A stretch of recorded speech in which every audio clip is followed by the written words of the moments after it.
একসময় ফুটবলের গ্যালারিতে তিল ধারণের ঠাঁই ছিল না, সময়ের পরিক্রমায় সেখানে এখন ভাটার টান। অনেক বছর ধরে দেশের ফুটবল যেন এক জায়গায় থমকে আছে। সম্প্রতি হামজা চৌধুরী, সমিত সোম, ফাহামিদুল ইসলামদের আগমনে আবার জেগেছে ফুটবল। মাঠে ফিরতে শুরু করেছে দর্শক, পাড়া মহল্লায় চলছে আলোচনা। বলতে পারেন ফুটবলে এক নতুন আলোর ঝলকানি। সে আলোয় পথ খুঁজছে বাংলাদেশ ফুটবল ফেডারেশন। আগামী 10 জুনের ম্যাচ ঘিরে বাড়তি উন্মাদনা দেখা দিচ্ছে বাফুফে। কি আয়োজন নিচ্ছে বাফুফে ওই ম্যাচ ঘিরে আজকের স্পোর্টস অ্যানালিসিসের আলোচনা জানাবো সেটি। সঙ্গে রয়েছি আমি মোহাম্মদ নিলয়। 10 জুন ঢাকায় সিঙ্গাপুরের বিপক্ষে বাংলাদেশের এশিয়ান কাপ বাছাইয়ের ম্যাচ, যেটি নিছক কোনো ম্যাচ নয়, এক প্রকার ফুটবল উৎসবই।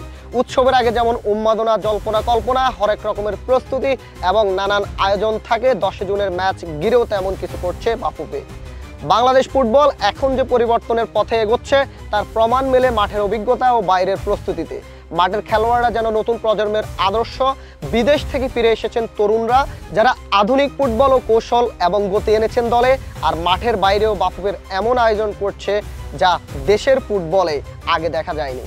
যেমন সিঙ্গাপুরের ম্যাচ ঘিরে fan zone, leather show, live music, বিশেষ পরিবহন ব্যবস্থা আর বড় বড় স্পন্সরশিপ চুক্তি এই ম্যাচকে ঘিরে তৈরি করেছে বাড়তি উন্মাদনা।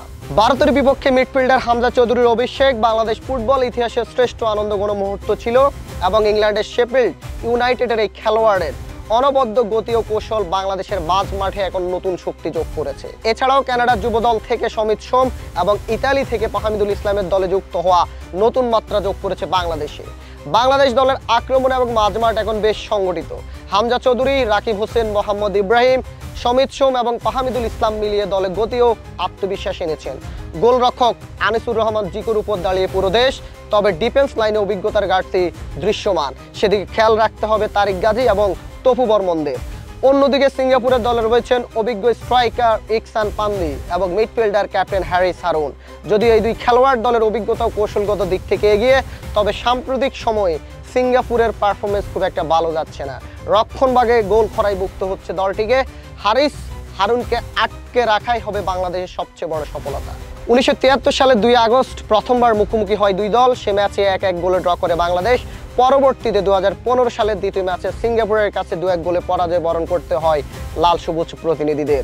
ফিফা র্যাঙ্কিংও বাংলাদেশ থেকে 22 ধাপ এগিয়ে সিঙ্গাপুর। তাতে কি সাম্প্রতিক পারফরমেন্সের বিচারে হামজা চৌধুরীরাই এগিয়ে, কারণ সবশেষ 5 ম্যাচে জয়ের দেখা পায়নি দলটি। অন্যদিকে সবশেষ 5 ম্যাচে 2 জয়, 1 ড্র এবং 2টি হার নিয়ে বেশ পুরপুরে মেজাজে বাংলাদেশ। তার মধ্যে আবার শক্তিশালী ভারতের বিপক্ষে ড্র করার আত্মবিশ্বাস যোগাবে লাল সবুজ প্রতিনিধিদের। এই ম্যাচকে ঘিরে দেশের ফুটবল ভূমি আজ এক নতুন রূপ নিয়েছে। বাফুফে ইতিহাস গড়তে প্রস্তুত হয়েছে। মাঠের বাইরেও রয়েছে দর্শকদের জন্য নানা আকর্ষণ।